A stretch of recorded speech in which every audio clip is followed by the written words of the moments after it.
থইয়া যায় নাই, আমরা জিদের মধ্যে আসি। কথা বলেন ঠিক কিনা? মনের মধ্যে একটা দুঃখ। এই তো দাওয়াত তাবলীগের সর্বপ্রথম বুনিয়াদ রাখছেন মাওলানা ইলিয়াস সাহেব রহমতুল্লাহ আলাইহি, মাওলানা ইউসুফ সাহেব রহমতুল্লাহ আলাইহি থেকে নিয়ে আমাদের আকাবিরিন দারুল উলুম দেওবন্দের ফসল, দারুল উলুম দেওবন্দের ছাত্রই ছিলেন তারা।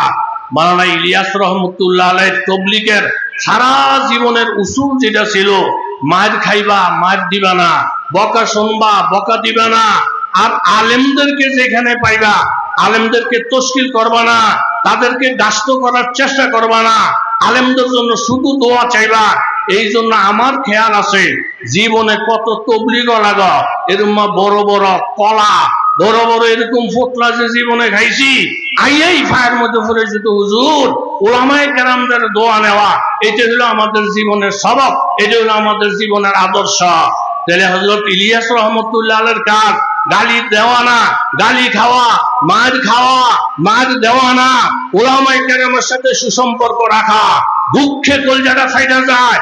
এখন বর্তমানে যারা গালি দেওয়াকে তাবলীগের আদর্শ মনে করে, মার দেওয়াকে তাবলীগের আদর্শ মনে করে, ওলামায়ে কেরামদের বিরোধিতা করারে তাবলীগের আদর্শ মনে করে, আল্লাহর কসম এরা ইলিয়াস রাহমাতুল্লাহ আলাইহির তাবলীগের প্রতিষ্ঠা করার জন্য ময়দানে নামে নাই, ইলিয়াস রাহমাতুল্লাহ আলাইহি তাবলীগের কবর দেওয়ার জন্য ময়দানের মধ্যে নামছে।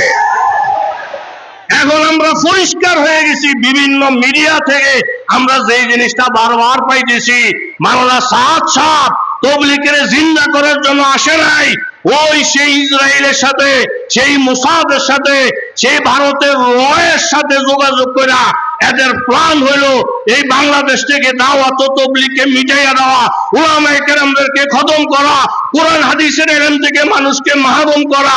আপনি পরিষ্কার জানা রাখেন, উলামায়ে কেরাম মুসলমান এই বাংলার জমিনে থাকা পর্যন্ত এই বাতিলদেরকে কোন মসজিদে যাওয়ার সুযোগ দেওয়া হবে না, হবে না, হবে না। সাবাবুল মুসলিমে ফুসুকুন ওয়া কিতালুহু কুফরুন, এক মুসলমান আরেক মুসলমানের গালি দেওয়া এটা হইল কবিরা গুনাহ, এক মুসলমান আরেক মুসলমানের হত্যা করা এটা হইল কুফরি গুনাহ।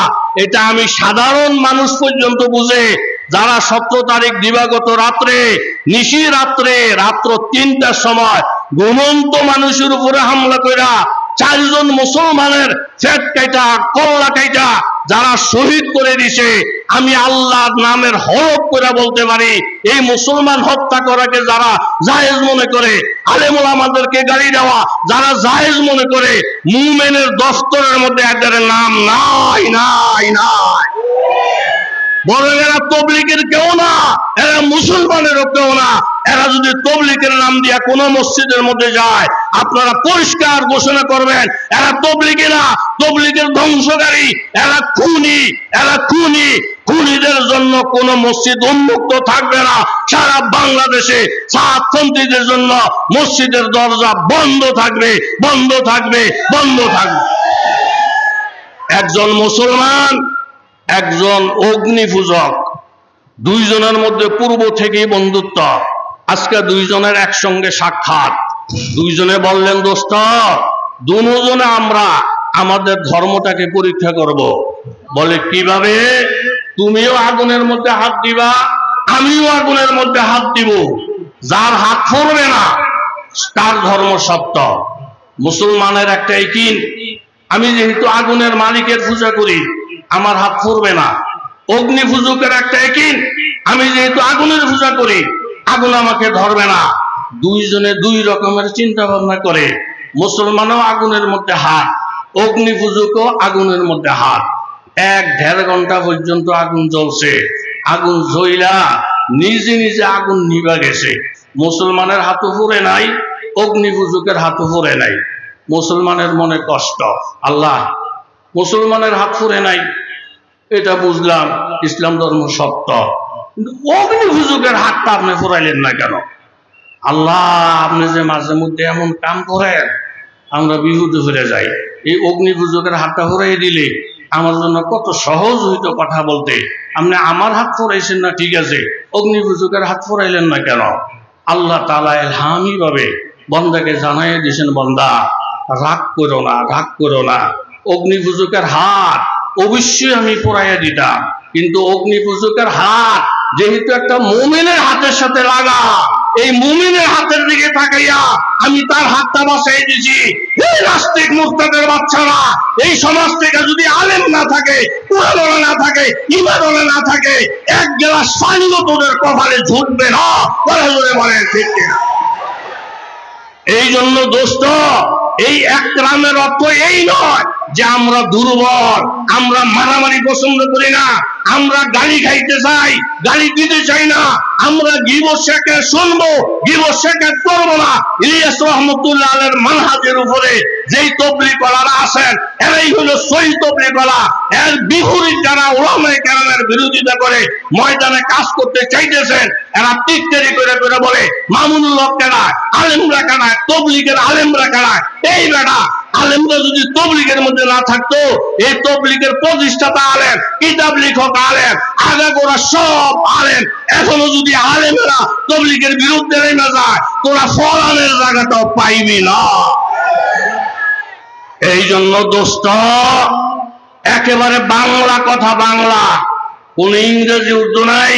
মধুরের শিষ্যা বুঝু দামাত বরাকাত আমার ডাইন পাশে বসা, যার সামনেই কথা বলা হয়, খানকার ফির, রাজপথের বীর। এই আল্লামা মধুপুরীর বিরুদ্ধে বহু লোক চেষ্টা করছে, কিন্তু যারাই পাহাড়ের ধাক্কা দেবে, তাদের হাত ভাঙবে, পাও ভাঙবে, মাথা টুকরা টুকরা হয়ে যাবে, পাহাড়ের কিছু হবে না। এই পাহাড় সমেত আল্লামা মধুপুরের বিশ্বাসকে নিয়ে যে সামনে বাড়বে, বিরোধিতা করবে, ধ্বংস হয়ে যাবে। আল্লাহ ওনাদের কিছুই হবে না। জোরে বলেন ঠিক কিনা? এই শানে আমি আয়াত তেলাওয়াত করেছি, মারিয়াম আলাইহিস সালাতু ওয়াস সালাম বাচ্চার মা, অথচ বিবাহ শাদী হয় নাই। বিবাহ শাদী সারা বাচ্চার মা হওয়া, এটা কি ভালো না খারাপ? দোষ না গুণ? অনেক দোষ। চতুর্দিকে সমালোচনা, ঝড় সমালোচনার তুফান শুরু হয়ে গেছে, গীবত শেখাতের আখাড়া আরম্ভ হয়ে গেছে। আল্লাহ তাআলার উদ্দেশ্য হইল আমি বাপ ছাড়াও সন্তান বানাইতে পারি। এই ক্ষমতা আমার আল্লাহ পাকের। কথা জোরে বলেন, আছে না নাই? আল্লাহ পাকের মানসা, মা ছাড়া বাপ ছাড়া যেরকম আদম হাওয়া তৈরি হয়েছে, এরকম বাপ ছাড়া আমি ঈসা নবীকে পাঠাইতে পারি। এটা হলো আল্লাহ পাকের মানসা। চতুর্দিকে যখন গীবত শেখাতের তুফান শুরু হয়ে গেছে, আল্লাহ তাআলা মারিয়ামকে একটা সবক দিলেন।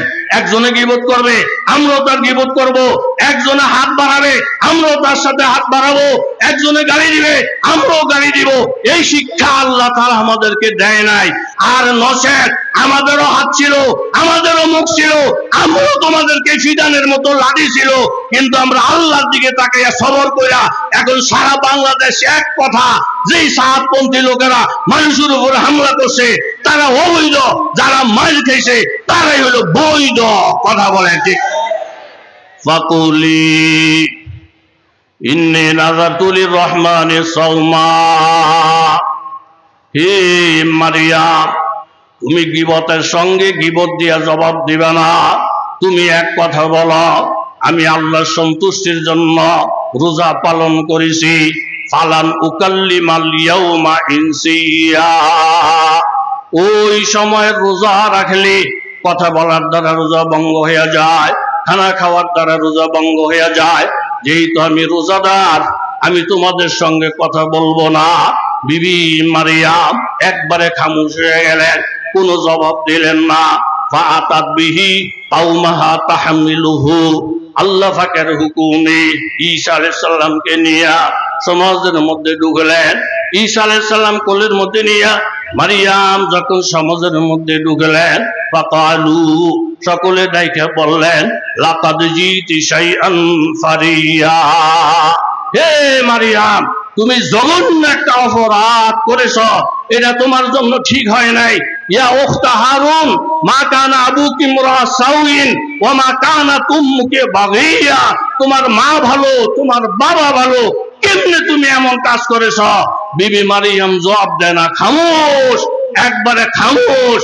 এখন ফাশারাত ইলাইহি, তিনি ইশারা করে বললেন, আমাকে আর বিরক্ত করো না, আমাকে আর জ্বালাইও না। তোমাদের যা বলার প্রয়োজন এই বাচ্চাকে বলো আল্লাহর তরফ থেকে আমি যদি হকের উপরে থাকি আমার পক্ষে বাচ্চা কথা বলবে। আমরা হকের উপর থাকার কারণে স্কুলের ছাত্ররা আমাদের পক্ষে, কলেজের ছাত্ররা আমাদের পক্ষে, রিক্সা চালক ভাইয়েরা আমাদের পক্ষে। আমরা হকের উপরে থাকার কারণে আমার চোখের মধ্যে মনে হয় গোটা দেশ এখন আলেম আমার পক্ষে।